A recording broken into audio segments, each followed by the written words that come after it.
Good evening, everybody. My name's Chris Webb. I'm Head of Communications at the CWU. Welcome to this week's episode of CWU Live. Michael's on leave this week, so you're unlucky. You've got me. You've also, though, you are lucky because you've got our General Secretary, Dave Ward. Evening, Dave. Hi, everybody. Yeah. And you've got our Deputy General Secretary, Postal, Martin Walsh. Evening, Martin. Hi, everyone. So today, really, as advertised, we've emailed you about it, we've used social media, is a session where, ahead of the ballot coming out next week on the pay and the EP deal, we wanted to get out, we wanted to engage you, we wanted to take those last-minute questions that you've had and really get to the bottom of some of the subjects that are, in effect, the key things you're talking about in the workplace. We know that sometimes when I'm running these sessions, and I know when Michael's running them as well, they're difficult because the questions are just in the comments, like bang, bang, bang, bang. So we took the decision to ask for some questions in advance. So we've got a set of questions all from you, and you'll see them, and we've shared them in advance with you. And then we'll have a bit more room at the end for some more live stuff. So best of both worlds, really. So if anyone's coming and saying the union are dodging these questions, well, I can assure you, if you have a look at this list on my sheet, you shouldn't be thinking that come the end. And I know from Dave and Martin we'll get the most honest answers possible. We also have a slight change as well, and we're not going to set the scene from Dave and Martin. I think they'll obviously have a chance to close up, but this is your session in essence, and I think in reality we all know where we're at with this agreement from this point in time with Royal Mail Group. So with that in mind, Dave, I'm going to come to you first if I can with the first question. I'm going to section it out. I'm going to do a bit about the pay, a bit about the voluntary redundancy, a bit about the agency workers, and a bit about USO, EP group, etc. So we'll kick off with pay and straight into Mark Smith, which was a comment from Facebook. And Mark asked two questions, and the second part's later on USO. 4.2% when inflation was 3.6%. Can you honestly say, Dave, that is the best we could have got? I think, Mark, what you have to do, I think when you look at a pay deal, and all our members will be doing this, ultimately it's their decision. They will vote on whether they think the deal is good enough. But you have to consider the circumstances that we all face within the company. You can't ignore that. People who attempt to ignore that, I'm not saying you are, but I do see some comments, it's just not real. So what are those circumstances? This is a company, as we've tried to explain for some years now, is going through very, very difficult times, not of our making, not of your members making, our members making. But the reality is the company is losing market share in letters. It's in structural decline, not just in the UK, right across the world. We're not going to be able to stop that decline.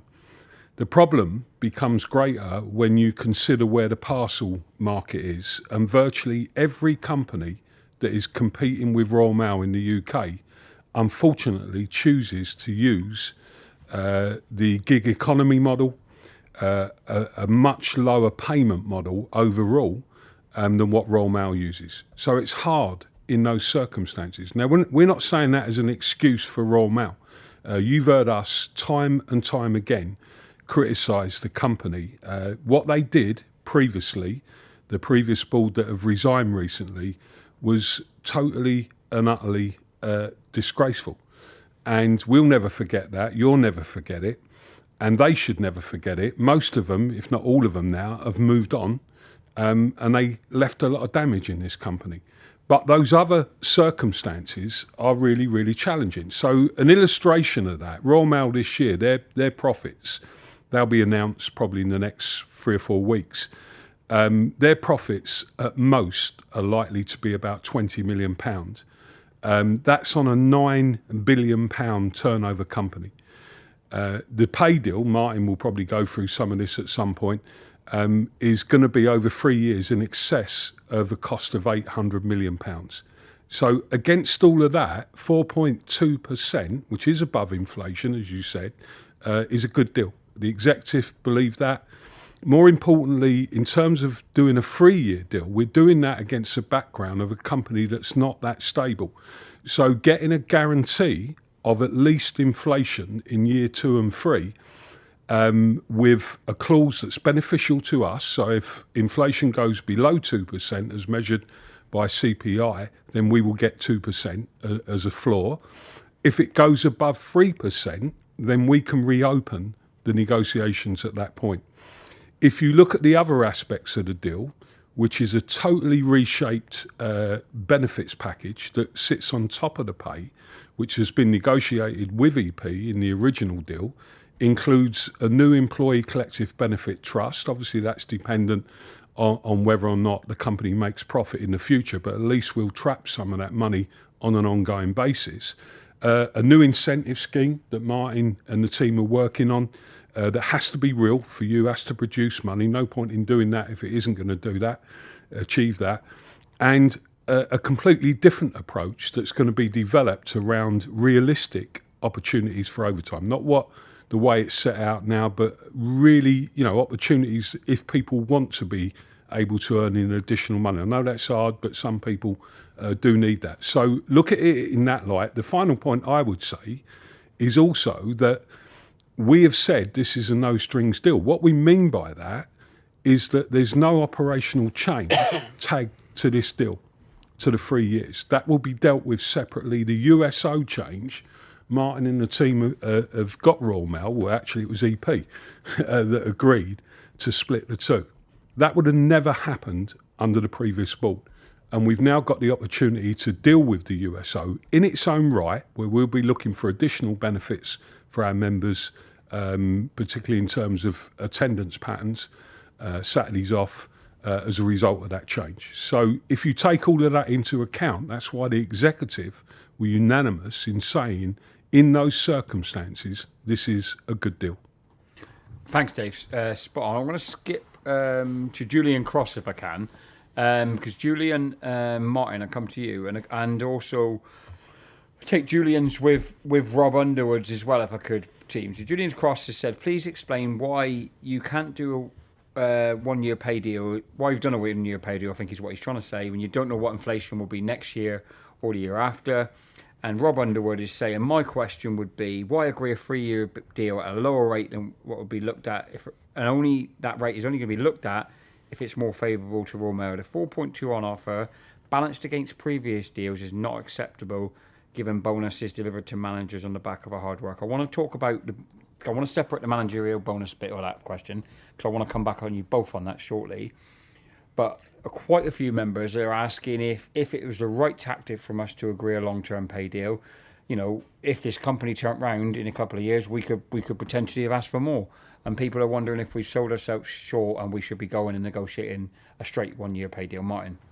Look, I think it was the right call to have a long-term pay deal for a number of reasons. Dave's obviously explained this company isn't in the greatest financial position, and it's facing competition from bogus self-employed people. Now, if you look at Royal Mail's costs against Every's costs, it costs Royal Mail, when they go and bid for contracts, £23.50 they're bidding against Every, which is £13.50. And the reason that's being is Every don't pay national insurance, 15% employer, don't pay pension costs, don't pay sick pay, don't pay for the cost of vans or the DERV which comes out of them. They pay a self-employed model. And that's why often Every are winning Vinted and other contracts. So Royal Mail's position is, how do we grow and build some stability so we can attack the bogus self-employed, get legislation to level up and target growth in the future. And if we do that, we will have better pay rises in the future. We think this is the right pay deal. It's above inflation. It's the second no strings deal since 1999. Most pay deals come with change. This is no change in this. You're not voting on any change. You are getting a straightforward pay deal. In terms of inflation and how year 2 and year 3 is, it will be judged next 2026 by the average of CPI between January and March, and CPI is expected to be around 2.6, but you don't know with the world at the moment, and if it goes above 3%, then we can reopen it. If it goes below 2%, we will get 2%. So if you look at inflation over years, who would have predicted 22, 23 when inflation spiked and we couldn't match it? At least here we get inflation at worse and we get an improvement. If it goes above 3%, we can reopen it. Thanks, Martin. I want to come back to you both. Dave, to you first on the question of managers' bonuses. I think we've got a question from Natasha Louise Soter from Facebook. Natasha is saying it's an awful deal, and the fact you're endorsing it makes it worse. £22 million has just gone to Royal Mail managers across the country. They've got money, as in Royal Mail, they just don't want to give it to the workers. And there's so much, Dave and Martin, out there, which I know you agree with, of outrage and disgust from our members that people have effectively been given money at a time when they're running quality of service and the service and morale in workplaces into the ground. And it just seems the most nonsensical set of mathematics possible to reward people for that. And at the same time, you two, I guess, and the union is saying to members, this pay deal is all we can extract from the company because they have no money. And those two things are crossing over and creating a bit of an imperfect storm, if you like. And people are saying we should be getting back in there and we should be saying we want some of that money. Yeah, I'll come on to the bonus stuff. And I agree with you, Louise, about the bonuses, as we've spoke to many members about that. And I'll come on to that in a second. But I don't think it's right to judge those numbers, what you're quoting about 22 million. We don't agree that should have gone to managers, but you can't compare that against the numbers that we were just talking about. If we start conflating those two issues as though somehow, if they didn't pay that £22 million, that we would get a better pay deal, that simply isn't true. It'd be pounds. Once you spread that across the entirety of the workforce, it'd be a lump sum of no more than probably about, 60 or 70 quid. I'm not saying that, you shouldn't get that 22 million, but that's the situation. So please look at the pay deal, come back on that again. Don't throw the pay deal out because bonuses have got, managers have got bonuses. That's not the right approach at all. Managers' bonuses, again, use the same word. It is a disgrace. I wish you could come in and see us when we're talking to some of these people. This was what the previous board, which we've been talking and you've seen for yourself in your workplace, have done to this company. It's greed, it's reward for total and utter failure, and it was looking after themselves and not giving a damn about the workforce. Problem is, they were contractual bonuses. I remember the day when we was in that dispute and it was mentioned online that they'd offered a bonus scheme to the managers, which the trade union had agreed, and it was part of that, it's our business to run. So the upshot of that is, don't give a damn about quality of service, fail it all the time, and get some kind of bonus scheme for the loyalty to that group of managers, all of whom, barring, I think, one to my knowledge, possibly two, have left this company with their heads in shame. And they shouldn't be employed anywhere else. And I'm talking serious business people here who made those decisions. The union can't stand the fact that those people gave those bonuses to managers for failure. But when it's contractual, we can't stop that at that point. And what we have done, though, is that we knew that something like that was coming. We didn't know the amounts at the time, which was when we went into the EP agreement, we said you have to change, if you want this company to align with its workforce, with its customers, you have to change the framework for pay going forward. And EP listened to us at that point. That's why executive pay going forward, I don't think there's any other union ever got into an agreement on changing the framework for executive pay. We can't dictate it, but we have got a deal, which is part of the EP deal that you're also going to be voting on, that talks about aligning people's pay going forward in terms of if we're all going to get a bonus, if our members get a bonus and managers get a bonus, it should be for delivering quality of service. It should be for doing the right things, not rewarding failure. So we've done our very best in that situation to attack it. It doesn't make it any easier. I hope that some of those managers, if you think they're going to do that, or I think they're going to do that, they're not, would give that money back because they don't deserve a penny of it. Thank you, Dave. Emphatically answered. Martin, a final question on pay would be: there are, words, if you like, on things like the new incentive scheme, things like a potential share in the profit once the business re-enters a more profitable era. Many members will look upon that, particularly the incentive scheme, with some scepticism, because considering we've had a few over the years and they just haven't worked out, or if they paid out, they've been in almost laughable amounts. How serious is this incentive scheme that's on the table in terms of the potential for it to put money in our members' pocket during the lifetime of this agreement? Can I just comment on pay as well? Of course you can. Because I think, look, obviously Natasha said around £20 million in bonus. Every 0.5% in Royal Mail is 50 million. This year, one pay deal is worth 220 million to cost of the employer. That gets compounded in year 2 and year 3, and USO at best is going to save 300 million. And again, this is not conditional on anyone agreeing USO change or anything else. So we do think it's a good pay deal, and it brings delivery postmen and postwomen's pay hourly rate with this permanent supplement, because the supplement goes up with pay rates, to over £15 an hour. Often hear people say we're close to the minimum wage. That means they're £104 away from the minimum per week. So it's a good move in that right direction. We've got to tackle new entrants, and that's our next step, doing that. But we do believe the pay rise is fair and reasonable. In terms of the incentive scheme... Just on the incentive scheme, Rebecca's just a timely comment has said the incentive scheme, another unachievable dangling carrot. So that's the context. Yeah. You know? So look at this. Every Christmas, everyone clamours for a £100 bonus or £200.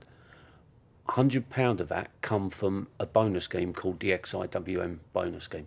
There is over £22 million in our members' wages on reserve rights from ex-bonus schemes. Some of their basic pay is made up of bonus schemes which have been consolidated into basic pay. If we get the right deal, where everyone's just been saying managers' bonuses, which we're the only group of workers in Royal Mail who are the workers who haven't got a bonus scheme. And we're talking around how that incentivises a cost of the office scheme, so it's price per letter, where they can incentivise themselves with a bonus. And we're going to pilot that, and people will see that actually happening in units, and it's got to be payable.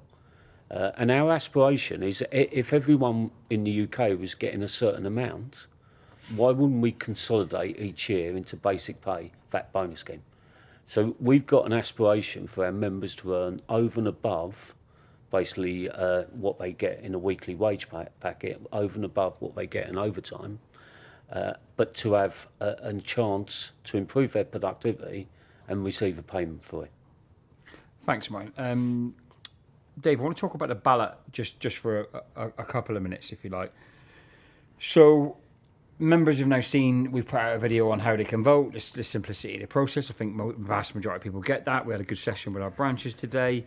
Ballot papers are dispatched by post on the 6th, which is next week.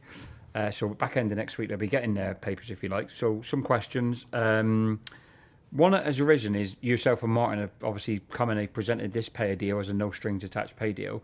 And then the ballot paper asks people to vote on the pay deal, but also to endorse the EP-CWU agreement of December 2024. So David James says, why isn't the pay deal a separate ballot? So that's one question. Why have we put those two together? And Julian Cross on Facebook goes a little bit further. Julian says, why isn't it two ballots? It's a bit sneaky of us to put two ballots in together. So an explanation really on why we can still say it's no strings attached pay deal with that one question, and why it's so important we endorse the EP agreement. Okay, so it's a good question. It's not sneaky at all. It's us who asked for the EP deal to be part of what we're calling Rebuilding Royal Mail Part 2. And when we say no strings, what we mean clearly is that there's no operational changes attached to you voting for this pay deal.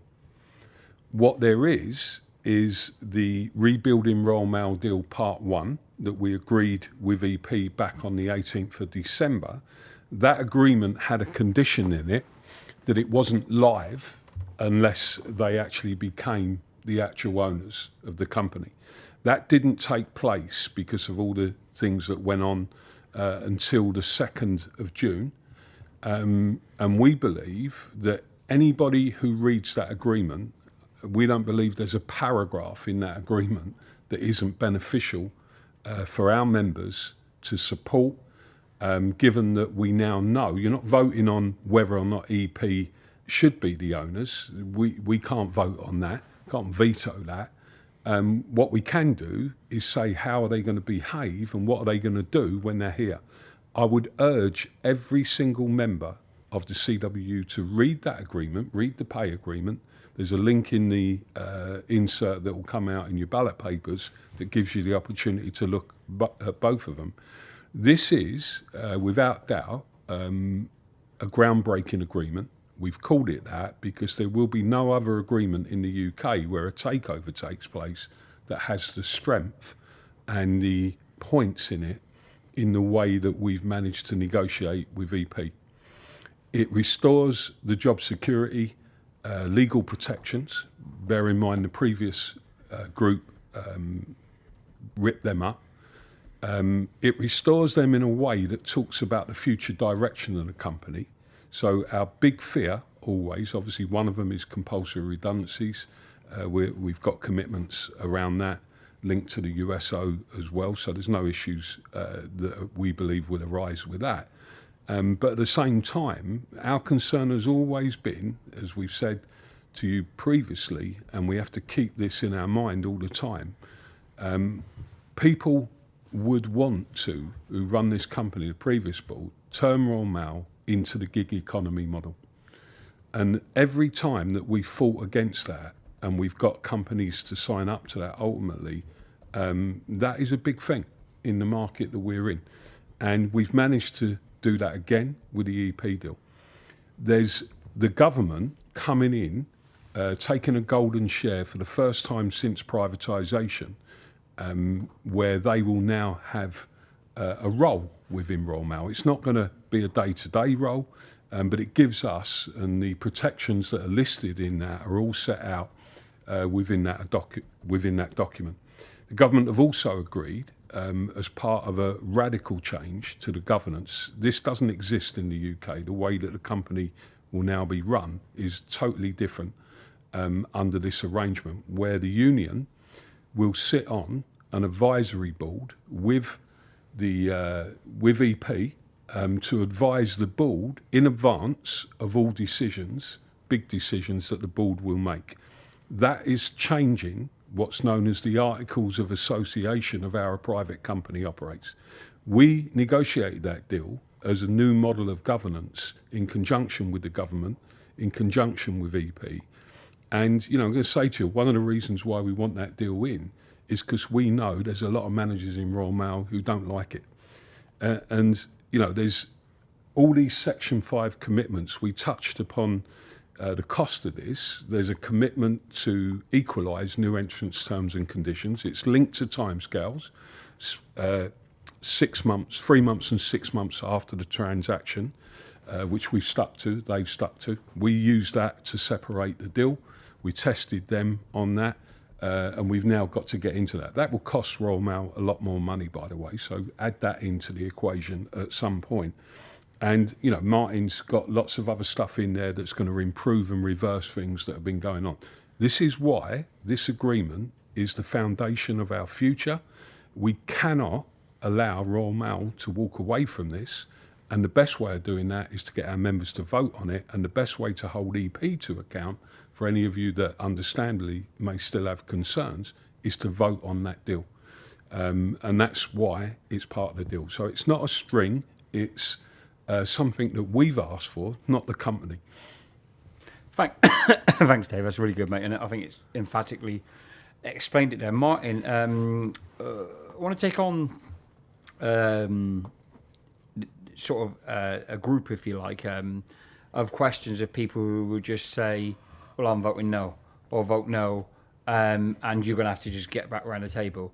And maybe, because I think there's a recognition that, the members have the absolute right to vote how they want to vote. The union's got a recommendation, and I'm very confident, as I'm sure you are, that the members will back that recommendation, as they always have traditionally. That said, people have the right to vote how they want. Where are we going if there is a no vote in your view? Look, I think this is always difficult, Chris. If you look at, you've got three leverages when you're in pay talks, when you're in any negotiations. One, the company's very successful and they've got a lot of money and you can use that. That doesn't apply in this case. The second is they've got something, they want you to agree something, like the USO. We've separated that.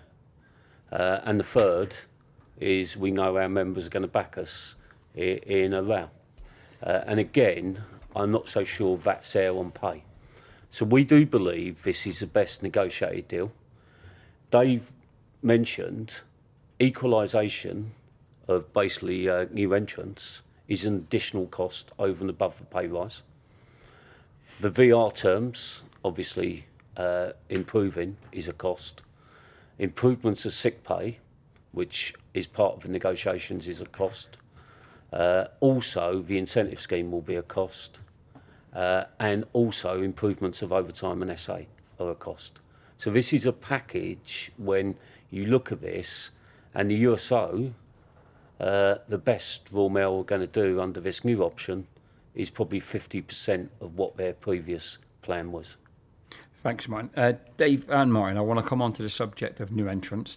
Martin, you talked passionately there about the wage of a postal worker and the delivery supplement clearly being part of something people get every single day a week of the year, and it being around the £15 an hour mark now. That isn't the case, as you said rightly, for our members, new entrants. So I'll come to you first, Dave. There's so many of our new entrants who are asking when it's going to happen, what the first step is going to be, and how confident are we that Royal Mail are not going to walk away from the commitments they've made in this agreement? Yeah. So, to be clear, the commitments are in Section 1, i.e. the Royal Mail Rebuilding Royal Mail Part 1. And again, one of the ways you get confident they won't walk away is to support the agreement, because it becomes an established agreement between the company, EP, and ourselves, and the membership. And the commitments are, the first step has to be agreed by September this year. So, we're going to be very close to that point. And the whole plan has to be agreed no later than December this year.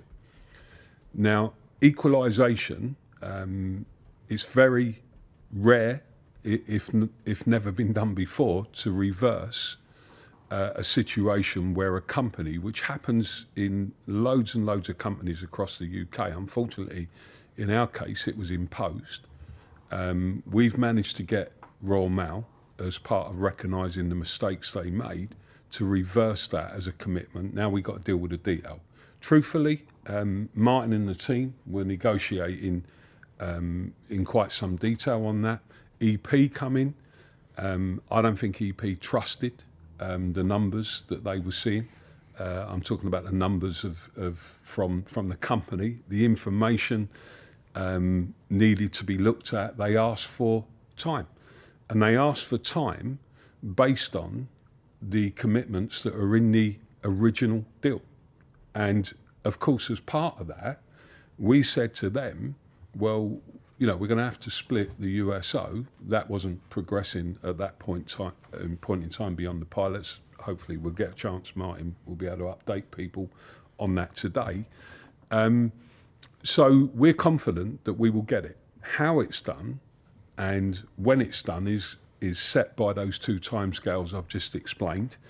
And, we're not going to let them off the hook on that. And we will achieve this. There's different ways of doing it. They all cost a lot of money. We're not saying that we necessarily agree. That's one of our concerns, is that we've challenged Royal Mail's costings on it. But EP, we believe, are committed to it. and it's worth taking the time now to get it right. And, you know, the other way of dealing with this is new entrants join the union.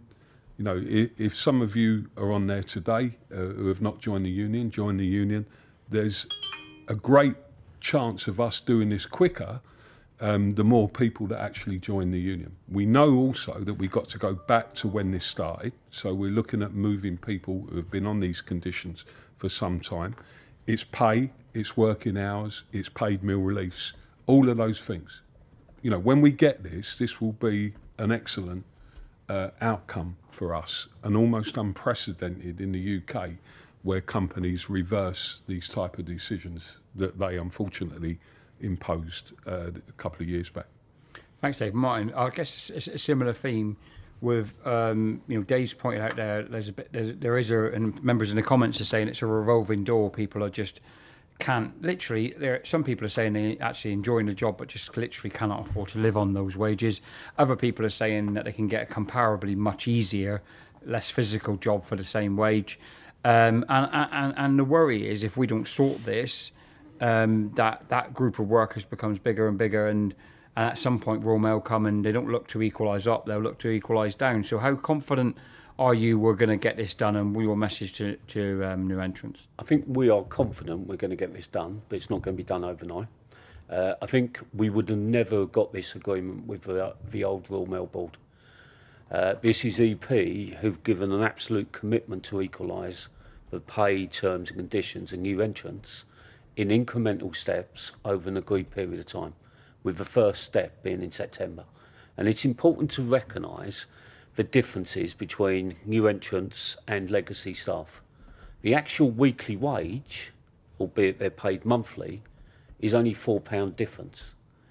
But they don't get the supplements. They're on 40 hours, whereas our legacy staff are 37 full-time. So it's a lower hourly rate. They don't get paid meal reliefs. So a legacy staff on 37 hours would get 3 hours, 20 minutes meal relief. So that's now going to reduce the productivity of new entrant by building that in. So all of these things cost. There's a recruitment and retention payment which is paid to 30,000 of our legacy staff, ranging from £5 to £35 a week. So again, new entrants would have to get that.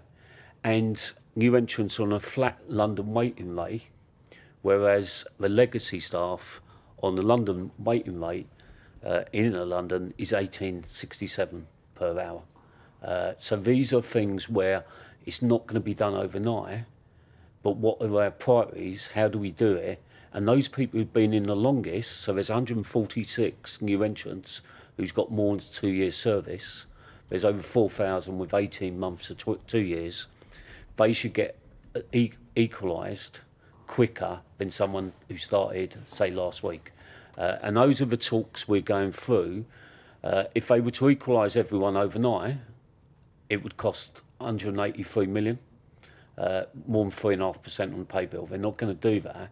What we've got to do is try and get the best move and the biggest move on new entrants, because the revolving door is true. I think EP got information when we were in the talks. At one point last year, in 1 month, 2,000 people joined as new entrants, and within 6 weeks, 1,000 of them left. We've got to make sure we have a stable resourcing and we equalise new entrants quicker, but we do that in terms of how long they've been there. Thanks, Martin. Dave, obviously that's your camera. We are now going out, you yourself, Martin, the officers have got intensive negotiations following what we hope will be the endorsement of this deal to get those new entrants, terms and conditions and the pathway agreed. Your message to new entrants on why they should join the union? Well, I think that the best way for you to be treated in a far better way than what you have been is to join the union. It's as simple as that. It's the union that are pushing these arguments, not the employer. And how you create change within trade unions is through solidarity, is through your colleagues who I know will support you, who want you to be on the same wages and terms and conditions as them. We want you to do that.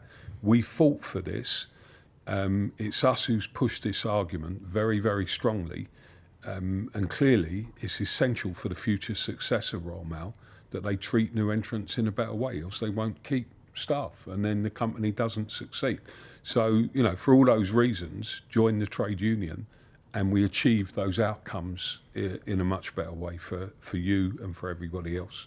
Thank you, Dave. Martin, I want to move slightly on to the subject of agency workers, and I think I've got a question from Dan, or a statement really, Dan FG from Twitter, or X as it's now known, and Dan says there's no facts or information regarding the removal of agency workers, so what are we voting on, faith? And the fact is they would rather pay agency more over the short term while they erode the service to manageable levels, and this is why the pay deal is too low. So basically saying that agency staff are being used against the union in effect in these negotiations, but also to keep our members' terms and conditions low, and your overall take on the agency, because it is what I've noticed in the last few weeks, something that our members are really, really growing interest in and growing concern about.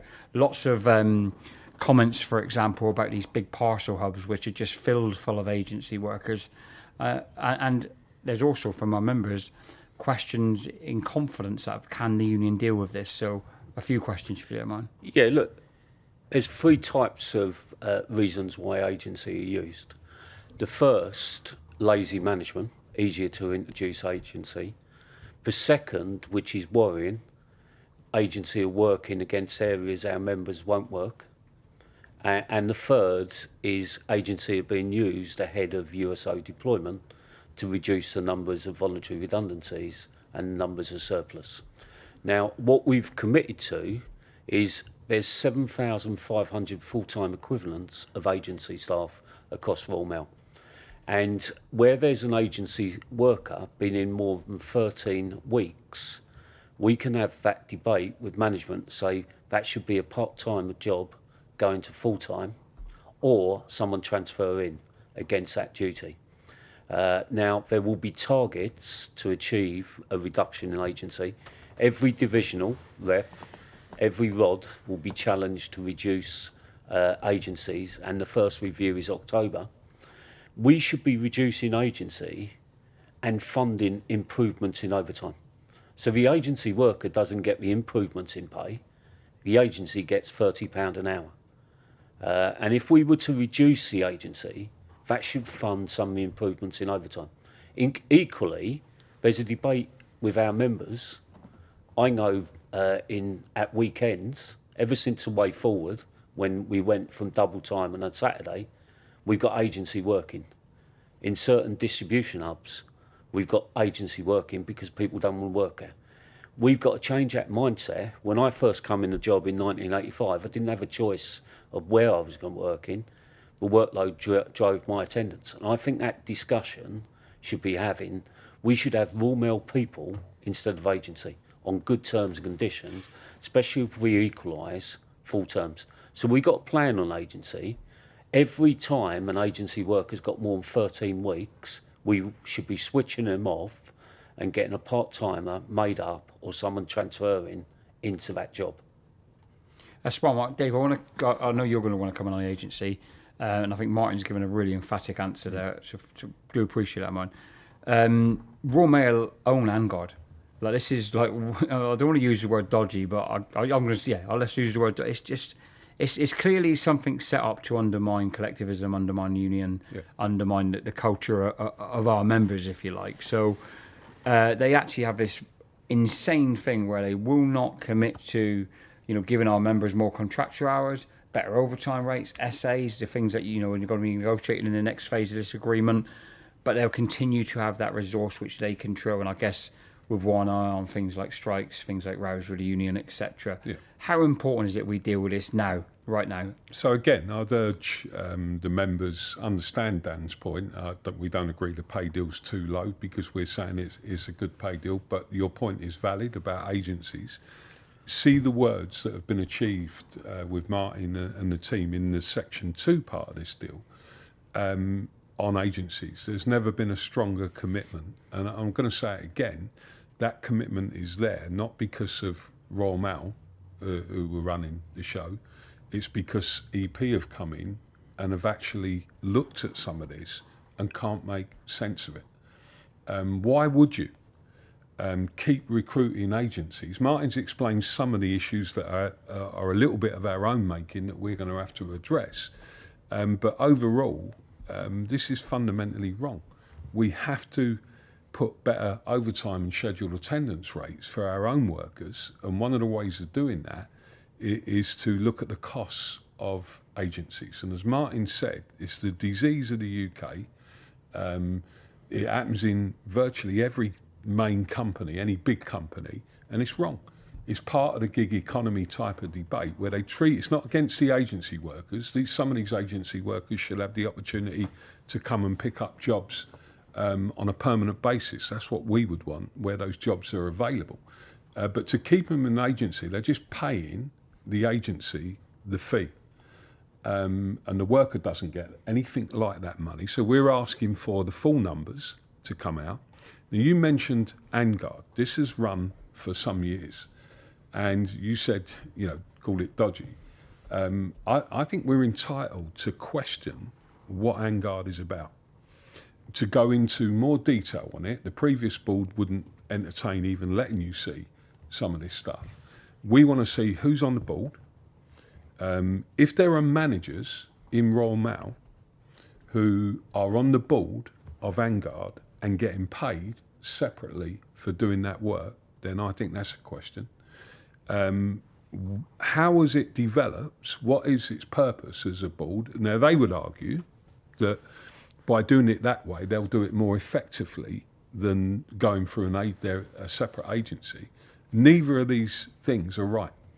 Now, you're never going to get rid of agencies completely. The one area where I think we always have to acknowledge is that if you were potentially facing a situation where people might have been made compulsory redundant, if you can manage the situation for a period of time through an agreed level of agencies, you would look perhaps to do that.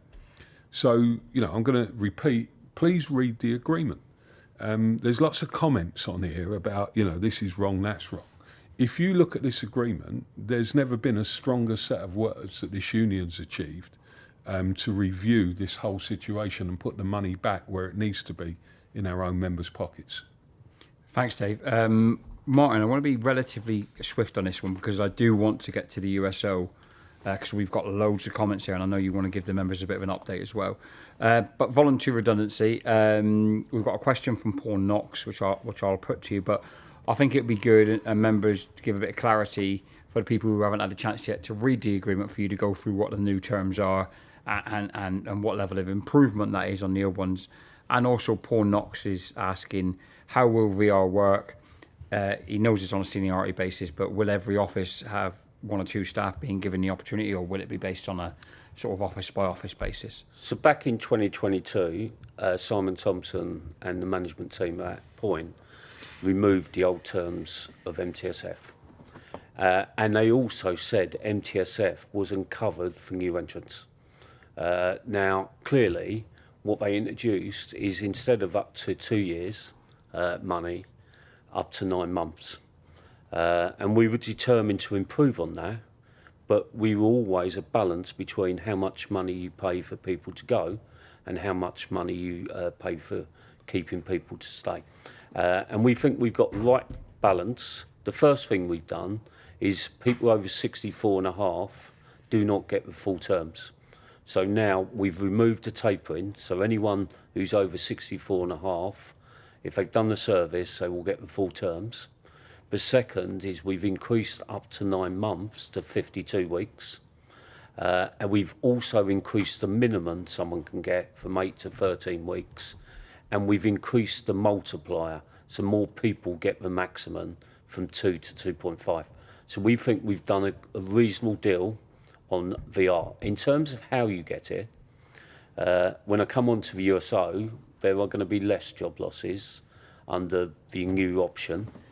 But if there is a surplus within delivery units or in any site, it will be done on a seniority basis, and people will have the opportunity to leave on those terms. Dave, I'm going to slip in a question for you, if I can, because John Fickett is asked about it. I don't know if you could get John's question. Hop on screen, team, and I'll try and detail it. But it's essentially around what do we know about the new owners thus far.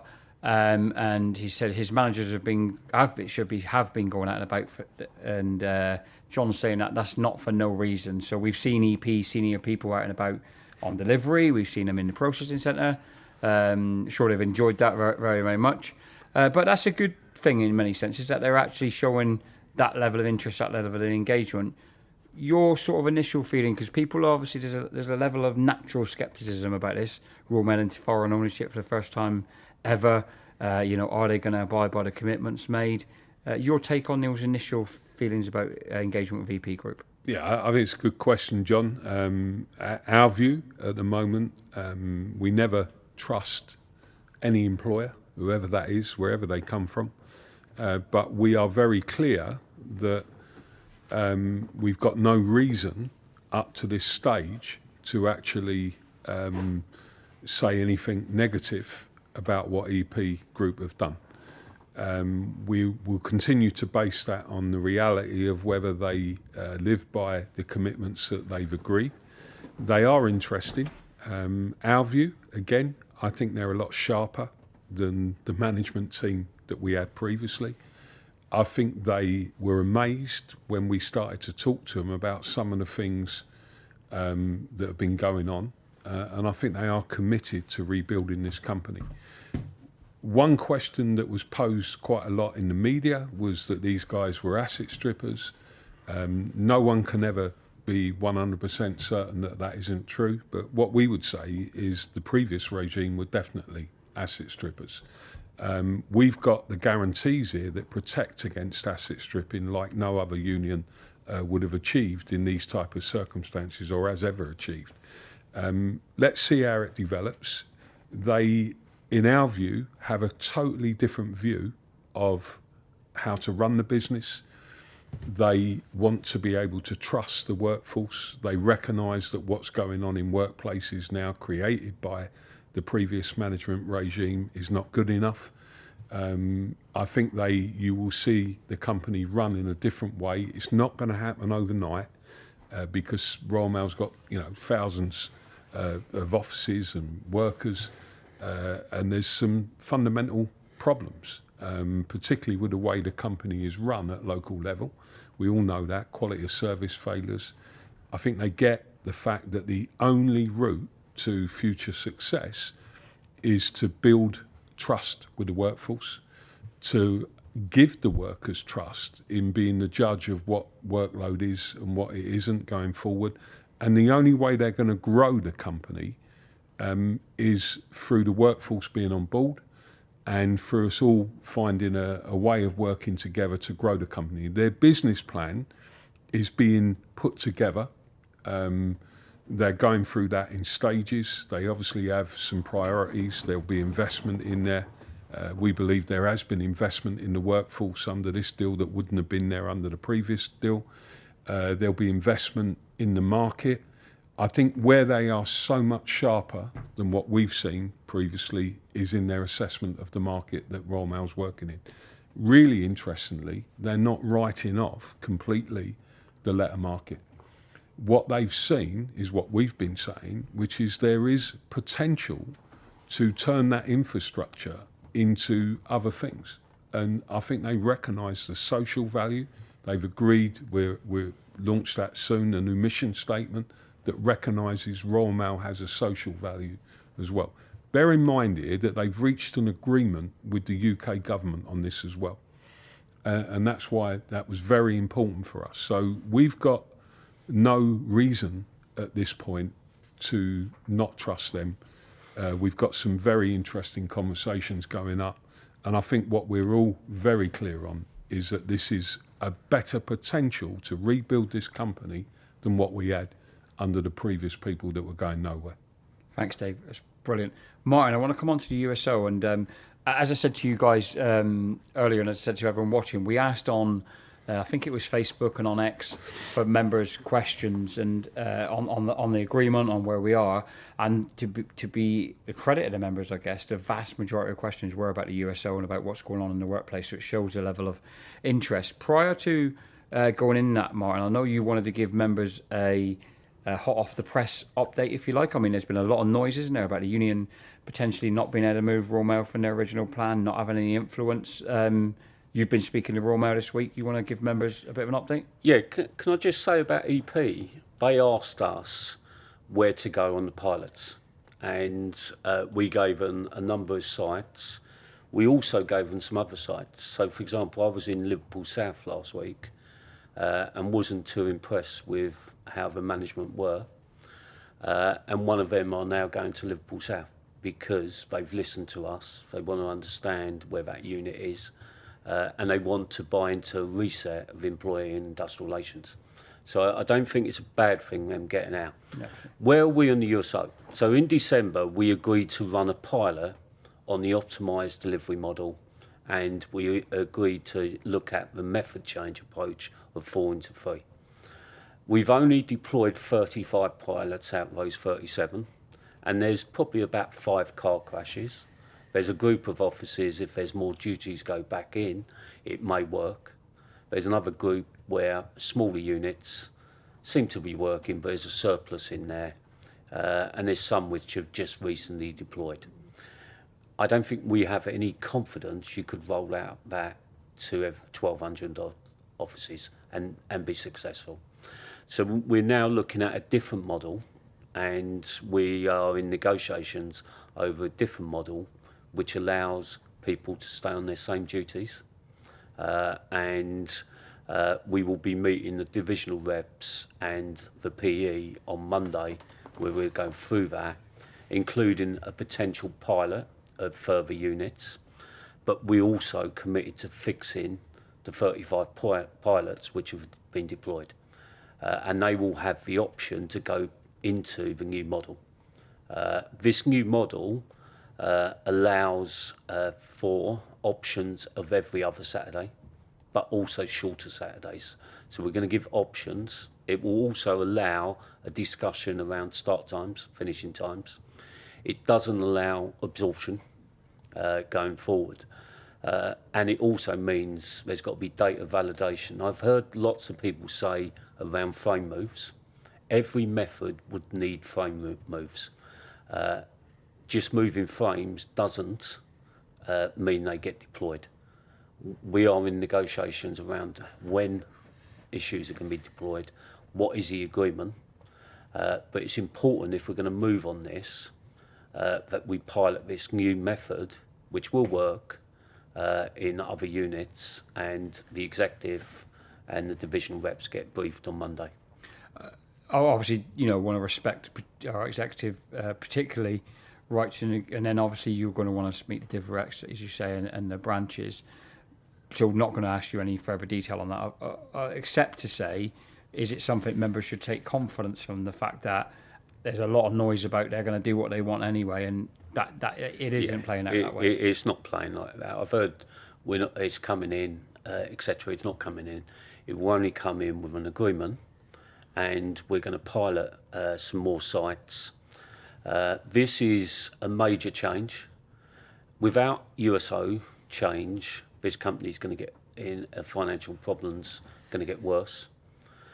But what we've got to do is it's got to achieve quality, it's got to achievable workload, it's got to improve attendance patterns, it's got to improve morale. I was in Liverpool South last week. People's morale was on the floor. They've got vacancies where people were being moved around the office and failing walks. We've got to change all that mindset, but we had no confidence in the method change of 4 into 3 and the ODM. We have changed the employer to a discussion which we think is much better, and it will land better, and it will achieve quality and achievable workload, allows individuals to stay on their own duties, and it does improve Saturdays. Thank you, Martin. I want to go through quite a few questions with you both, Dave. People are looking out for your ears. Ken Howard says India are 128 for 5. I don't know if that's good or No, not. they was 83 for 5 just Really? before I come in here. So they're giving you. Ken's keeping you in the loop here, so you're not missing out on Thanks, a Ken. moment's action. I know Ken well. Mark Smith and Dominic Nichols, if I could have a look at their stuff. So, Mark Smith, Dave, I'm going to put these to you and Martin, around the same sort of thing. Mark Smith saying deliveries are going to take the brunt of any USO change. Surely the amount of vacancies can push for deliveries to be Monday to Friday, giving them a family-friendly job. Any staff needed for Saturday should be done on SA. And Dominic Nichol is saying many of us want better weekends. We were promised under the USO. When can we deploy them? So Dominic's almost saying let's get the benefits first. Let's get on with it. Whereas obviously we're saying let's calm down. Let's make it work first. It's taken longer than was mentioned. The workload is a mess anyway. At least get us the Saturdays off. I mean that's people are saying if it's a bloody mess, then let's get the benefits of it anyway. Dave, more Saturdays off, Monday to Friday working. What your take on this? Some of this stuff that Martin and your team are negotiating. I think that from what I've seen of the pilots, it was clear that they weren't working. So the first thing I would say is the decision to pilot the USO by agreement was the right one, because if you didn't do that, you wouldn't have understood the lessons. What's better than that is if the lessons are being now seen by the company, and bear in mind when they started, they only had one thing in mind, which was, we think this can save £300 million. Ofcom said that it's going to save between X 300 million or 200 million and something. Complete and utter nonsense. Anyone who knows the truth out there, and we were saying this to Ofcom as well, Royal Mail are not going to save that amount of money. However, the point about in a changing market of both letters and parcels, the idea that we are going to sustain the USO as it was, we've just reached that point where it's not going to be beneficial for our members to continue to argue that particular point. It's going to be more beneficial to move forward, but with an agreement. And I think that what the team are doing in terms of attendance patterns is clearly better. We hear what Mark says, what Dominic says about more Saturdays off. That will be delivered, undoubtedly. And it seems like from the latest exchanges that possibly more than what were in the original piloting, which is hopefully going to be borne out in the agreement. And I think that this whole question of attendance times is something that we should always look to improve. And many times, in my experience over many, many, many years, and somebody who years ago used to map all of this out and try and come up with ideas when I was in my old delivery office, moved our office from a 6-day week to a 5-day week at the time, one of the first in the whole of the UK that did that. We used to do that at a local level. We used to have, take a lot of time, our friends, the reps in other offices, you'd get together and you come up with these ideas. I think the key is to take, what we can, but keep building on it. The world is moving forward. There's talk about a 4-day week in lots of places. We should be starting to now set out solutions to these problems that end up working for our members, work for the company, but ultimately improve work-life balance. So what we'd like to see is more of this. Somebody put forward the idea there about Monday to Friday with Saturday on SA. That comes with complications, because if you can't deliver it, they're not going to sign up to something that doesn't deliver. But personally, I wouldn't rule any of those kind of ideas out. And I think the right deal here should be to offer people, obviously, better attendance patterns, more achievable workloads, delivering quality. If we don't get that right, Royal Mail, then the company will never move forward. It will just die, basically. So if you can't deliver what your customers are asking for and paying for, and we've gone on with the previous regime running it into the ground, this is a chance to rebuild the company for the right reasons. But I think you have to continually encourage local reps and people with ideas, our members, put them forward, and we'll go out there and try and develop them. We can improve attendances even more than what will be in here if we keep that debate going and keep coming up with solutions on how to deliver workload with the right balance between the workforce and what the company get from that and what customers get. Thanks, Dave. Martin, I want to ask this question from Gail. She wrote in, and I think it's an excellent question, and I think it's something the union has to answer, and I'm sure you want to answer. So Gail put this question on Facebook. She says her main concern is fatigue, how her staff are struggling now when duties are being implemented. Have they looked at the length of time out on the streets? Also, older staff are feeling the strain now, especially those who have done 20 plus years. What is being done to accommodate those people who are the backbone of the company? And I mean, when you see the extreme heats or really bad weather, and you look at the wait and you look at the time on delivery some of our members have been expected to do, you are left wondering, is this sustainable? Like for people, you've seen people doing 30, 40,000 steps a day. I mean, realistically, how long can that go on? So Martin, your take on dealing with the issue of fatigue, but also looking after, as Gail says there, so some people who have given essentially a huge part of their lives to the Royal Mail and this union. Look, I think there's challenges here. What this new option on USO does, it removes the problems around non-drivers and HCTs duties. It resolves those issues. It also resolves the problem of fatigue, and there won't be such a big problem of fatigue. But more importantly, I think there's a bigger challenge. So in a mechanised world, and more mech and sequence work, and what's replacing it is tracked, and that takes time. There's less and less indoor time and more outdoor time, and these are problems. If you don't have the indoor time, you don't have the full-time jobs. You only have the outdoor time, and that builds in itself fatigue. So there are challenges in anything we do, and the average age of Royal Mail at the moment is 50. So we are talking around, obviously an ageing workforce. This method does reduce the amount of steps that the ODM did. Now, obviously, it still is a productive duty set, and it still means individuals do what Ofcom's agreed, which is alternative delivery Monday to Friday, and obviously no non-priority on Saturday.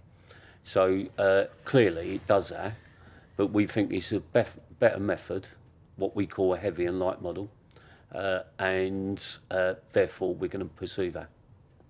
Thanks, Martin. I really appreciate that.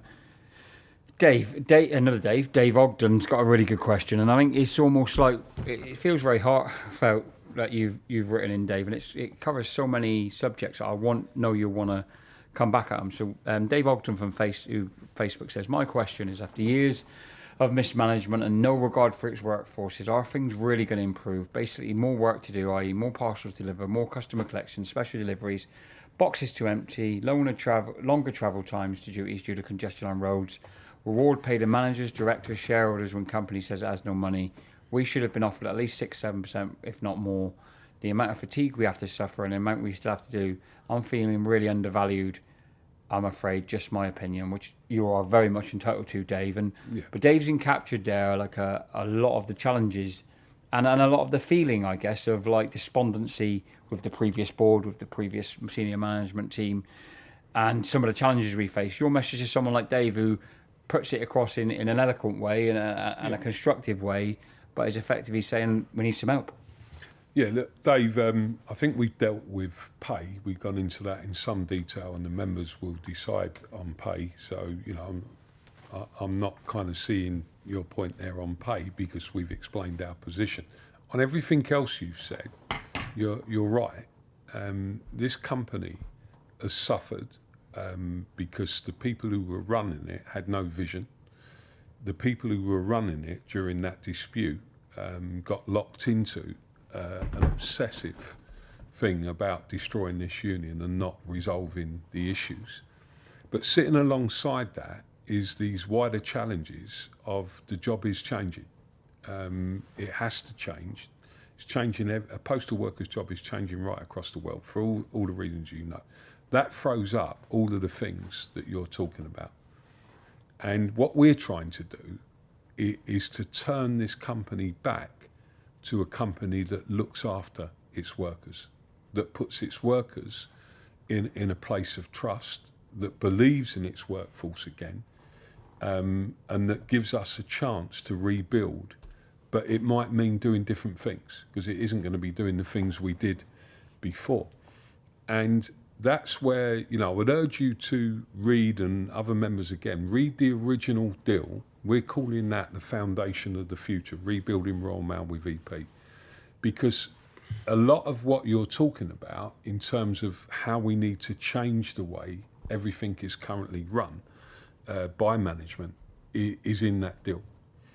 And I think it's now about ideas on how to solve some of these problems, legitimate problems. Why not let us try to run some offices? This is what we've been talking about with EP. We call it a new way of working. By the way, it's meant to be a new way of working that's positive for workers. Why not try some very innovative, radical things that might include no managers running you on a day-to-day basis, that might genuinely trust the worker over a period of time to be the total judge of whether my workload is fair that day. We've got to find some ways of doing the work. We can't just abandon the work. We're up for that. EP seem to be up for that. The fatigue issue, Gal's previous question as well, we have to look at the reality now of older people when you get to a certain age and what they can and can't do. I think it's time to assess that. Why we're confident that this presents the best opportunity to move forward in what is a changing market is because of the commitments that are in that deal. And what's going to deliver those commitments, I think, is a belief back that the only success for Royal Mail is if, they can talk about the USO, we've got to deal with that. But the truth is, unless the workforce are on board, unless that morale is improved in your office and other offices, unless the chaos that they've created almost as the norm is taken away and replaced with something more structured that you feel you can work within, Royal Mail won't succeed. So I think the onus is on everybody now to look at this differently, to come up with the ideas. And, we've got a total commitment here to put this right. We believe in this company. Many of us have worked in it, or, in my case, in the union, all my life. We want to make it work for our members. We want to make it work for customers. I know our members, what really upsets a lot of our members is how they're being forced to let customers down. And you should go out and tell them the truth. You do, I know, because it makes Royal Mail look stupid when they keep saying we're doing okay, when our members go out there every day. The foundation for rebuilding it is with the workforce. That's what we're saying to EP. We actually think, for the first time, can't guarantee this, but we've got a senior leadership team in Royal Mail now that are starting to hear and understand that. I'll tell you a little test for them. When will they come out and tell you, not in a joint statement, that they recognise that what's been happening is wrong? That will be a nice first test that will start to rebuild some trust. And we're saying to them, about time you came out and put your side of the story and how you're going to be different in the future. Don't keep waiting for us to deal with these things through joint statements. Go out and tell the workforce. One interesting thing that is welcome in that EP have gone out on deliveries. The people that are coming in as the new owners have actually taken the time to go out. And I think some of the things they've come back with, again, was very honest. I think they recognised how hard-working people are. They recognised that the workforce are good people. I think that's a good starting point for us to build on. Thanks, Dave. Thanks, Martin. I'm going to give you both now 30 seconds, a minute or so, just to get any Final points over to the members on. I'm guessing a message to them on the importance, A, of using their vote in the forthcoming ballot, and B, voting yes in line with the postal executive recommendation. Martin, you first. Look, I think it is important you vote. We believe the pay rise is a good deal. We believe the 18th of December agreement we reach is the best deal that we could get. It resolves the outstanding issues. It talks about an employment benefit trust. So at the point when EP take any money out, 10% has to go. First 10% goes into that employment benefit trust. There's legal protections against franchising, breaking up the company, etc. We think that's a strong agreement. Separating the USO and having a standalone vote on that has really meant we've moved the company on USO. And we think the pay rise, along with reducing agency, along with the VR terms, and also around the incentive scheme, is a good agreement. Hopefully once it's endorsed, we can go on to new entrants, improvement, equalisation, and all the other issues around sick pay, overtime rates, new ways of working. But we think this is an important first step. We think it's a very good deal, rounded deal in a company which is not making that money. I often say BT made 13 billion last year, and Openreach got 3.6%. We have got 4.2 flowing through to everything. Thanks, Martin. Dave, your closing message? Yeah, so I think that we have a responsibility when we do these sessions to talk about the real challenges that we all face. And, we are out there, as you are, dealing with them situations. You're dealing with it on the ground. We're trying to deal with it on your behalf with a company. The agreements that are now before you, the EP deal, that was agreed on the 18th of December but couldn't be implemented until the 2nd of June. How EP are going to work is now in that agreement. Please read that agreement. Don't listen to what people just keep saying on social media, those who are obsessed by that. Happens in all walks of life now. Let's start having a proper discussion back in our workplaces.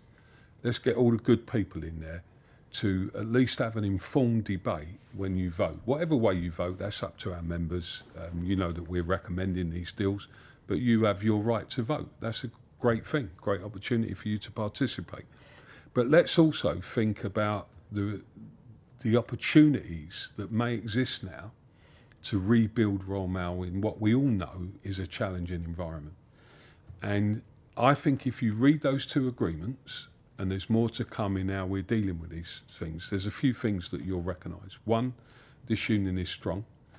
Two, this union has a vision for the future which could genuinely help everybody, including customers, turn this company around. And we want you to be at the centre of that. We want your views on it, but we want constructive dialogue on the ideas to grow the business as well in the future. More of that to come. Appreciate your questions tonight, and as ever we'll be out and about. You'll have your chance to vote. Make sure you cast your vote. Thanks very much. So look, thank you to Dave first of all for joining us. Thank you to Martin as well. What's the India score now? I don't know what the cricket is. Ken was more interested in telling us what he was having for dinner. He's having a Chinese if you're interested. So thank you to Dave. Thank you to Martin. I think it's been an excellent session. Thank you to all the members who gave us your questions in advance. The vast majority of them were really well thought out, really well articulated, with a couple of cheeky ones included on top of that, which Dave and Martin took no offence to and handled.